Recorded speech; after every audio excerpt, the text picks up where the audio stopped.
Produced by Malik. What is going on, world? Welcome back to Malik's Water Garden. This is going to be a really interesting video because something really messed up and scary happened with the new fish I just got. If you haven't seen the video of my new fish, highly recommend checking that out. It came out yesterday. I'll put a link to it up here. And I ended up getting the L401 Hypanthus species. I got 7 of these guys. So this was last week, Tuesday. So I've had these fish exactly a week and a day today. Now this is Wednesday today. I'm recording this video. Now, on Monday, I go and I look in the tank. It was Monday afternoon, so 2 days ago. And I counted 6 fish. So I was like, wait, what happened to my fish? There's only 6 fish in the tank. And I panicked. I looked everywhere in the tank. Couldn't find it. So then I thought maybe it's hiding behind some of the ornaments or something. Maybe I missed it. The lights were off. I was just looking with the flashlight. Cool. Looked again. Couldn't find it. Then accidentally, I turned the flashlight to the tank beside it where I had my L134s in quarantine. And lo and behold, there's a fish that does not belong in there. How did he get there? Both tanks had lids on. And the one tank that the Hypanthus L401s were in quarantine, the lid had some cracks, the plastic. So it definitely wiggled its way through the crack. So about an inch or half inch below the water line, it got through the lip somehow. And the cracks in the plastic got onto the mesh like this, mesh on the other tank. And so figured out, however, I guess it probably lifted this with his snout or something, I don't know.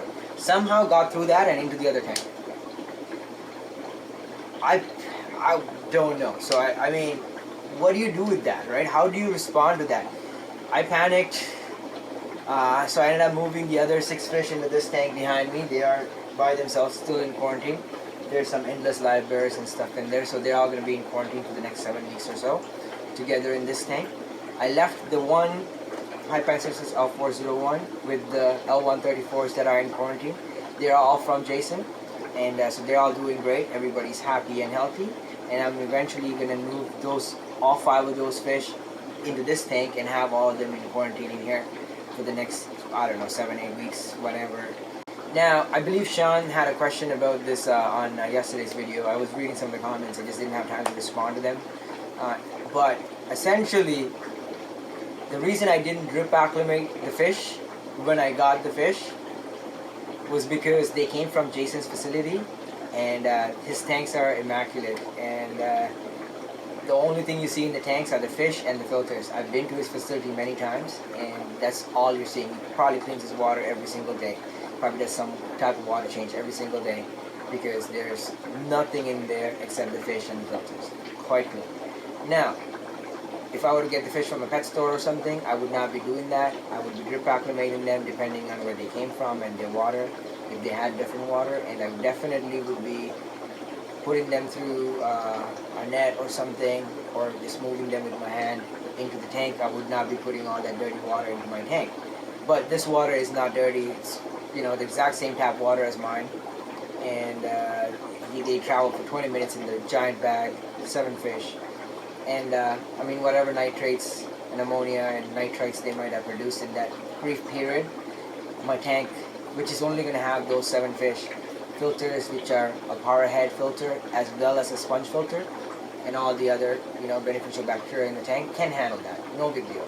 So I'm not too worried about it. But if they have traveled for a long period of time, if they lived in somebody's tank that I didn't trust, you know, which I don't bring fish from usually, then I definitely wouldn't be doing that. So that's the answer to that question. And the next thing I want to talk about is a question David had. I forgot how to pronounce your last name, so I'm not going to try. But his question was, he has a 75-gallon tank and has 5 or 6 zebra Plecos in there and a couple of other fish. And he wants to keep other Plecos in the zebra Pleco tank. And he wanted to know what type of Plecos he can keep. Now, L134s are what I keep in my grow tank here. So I do have experience keeping both L134s and L46 together. I keep this tank at about 83 degrees Fahrenheit, 82 to 83. And they're all happy and they're all doing great. Now, long term, I would not recommend that because like you want to fluctuate some of the temperatures in your Super Pleco tank to a little higher, and even keeping your L134s at 82.5 degrees, 83 degrees long term, you're keeping them at the top range of where they are comfortable, and they might not be good for them long term. Your best option, I would believe, is something like your L174s. You want to keep something of similar size, so find out what other types of Plecos that live in the Rio Xingu where Hypanthus cibras live. There are several different types of small loricariids that inhabit the same waters, and there's really good videos by Professor Leandro Sosa on this, so you can check that out. I'll put a link to his channel up here, Professor Leandro Sosa's YouTube channel. So he has really good videos. They are in Portuguese, but there's subtitles, really good subtitles too, and it's all proper. So really good information, and you can check that out and find out more. I believe the L174 comes from the same river. I've seen them in the same tanks together quite often. I don't actually have L174s, but if I did get L174s, I would probably keep some of them with my Zebra Plecos too.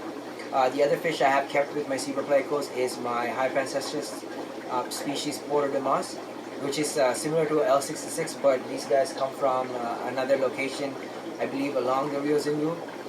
So they come from the same type of waters, and they basically have the same dietary requirements. So I have kept them together, and quite successfully too. And so those did work. I have kept my L471s for a decent amount of time with my L46 group. So about 13 or 14 L471 adults, and about 17 Hypanthus cibra adults, 17 or 18. Now, all together, living in the same tank, they were fine.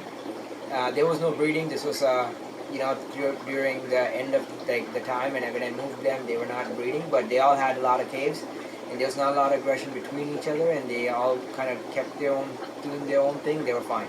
So that was an option that I thought worked quite well. They are small fish, and they work. Now, hybridization wise, I don't believe if you keep like these different types of undescribed Hypanthus, like the L471s with your Hypanthus cibra in the same tank with more of its own kind, like a group of Hypanthus cibra and a group of L471s, I don't believe there's a chance of hybridization between the two types, because they tend to stick to their own kind. I mean, they do understand what their own kind is. They would definitely they prefer their own kind. So that is an observation that I've had. Same with the L333s. You can keep them with another Hypanthus, and I've kept them short term with the L471s, for example, and they were fine. They kept to themselves. The L471s would fight with each other. I mean, there was the odd tussle between the L471 and the L333, push each other around a little bit, whatever. One might want the cave, the other one is in, whatever. But there was no type of sexual behavior between the two different species. All the sexual displays were between fish of the own kind. So that was an observation that I've had. So more research is good. Temperature requirements are definitely a big factor, and then secondary dietary requirements are a factor. And I believe you would also want to consider the size factor. Like, you don't want to keep something that gets too large, even though they might come from the exact same river and they inhabit the same water as a zebra pleco in nature. In an aquarium setting, they might outcompete a zebra pleco for food, and so that might be something to consider. And another really good option, I believe, if you do want to keep other types of catfish, corridors are a really good option. There's a few different types of corridors that can handle the warmer temperatures. So anything that stays in a discus tank, so panda cories, third-bite cories, I believe those guys should be okay. I have my 049s in here.